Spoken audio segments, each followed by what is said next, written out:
चूना बांझपन की सबसे अच्छी दवा है। इनफर्टिलिटी, बांझपन, ये सबसे जल्दी चूने से ही ठीक होता है।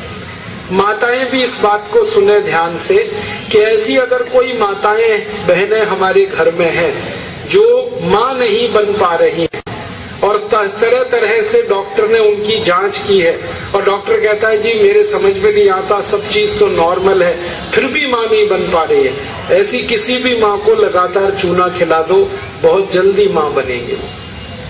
और माताएं बहनें ये बात मेरी हमेशा याद रखें कि ऐसी कई माताएं होती हैं जो गर्भ धारण तो कर लेती हैं लेकिन महीने 2 महीने में गर्भपात हो जाता है उनका, कोई कारण हो सकता है। 1 महीने में, किसी का 2, किसी का 3 महीने में गर्भपात हो जाता है। ऐसी सब माताओं को चूना खिलाइए, कभी भी गर्भपात नहीं होगा। और मेरा तो सब माताओं को ये कहना है कि जब भी कोई गर्भवती माँ हो अपने घर में तो उसको हर दिन चूना खिलाइए ताकि गर्भपात ना हो और बच्चा स्वस्थ हो। तो ये चूना कैसे खिलाएंगे? गेहूं के दाने के बराबर चूना 1 कप अनार के रस में मिला के पिलाना। माँ को, गर्भवती माँ को चूना चाहिए अनार के रस के साथ। क्यों अनार का ही रस? क्यों? अनार के रस में सबसे ज्यादा आयरन होता है, लोहा, और चूने में सबसे ज्यादा कैल्शियम होता है।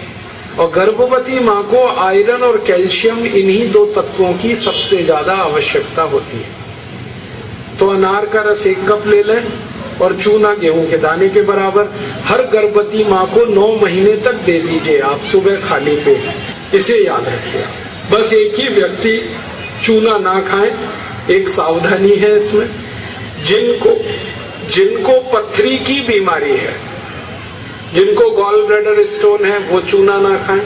जिनको किडनी स्टोन है वो चूना ना खाएं। जिनको मूत्रपिंड में पत्थर है वो चूना ना खाएं, बाकी सब खाएं।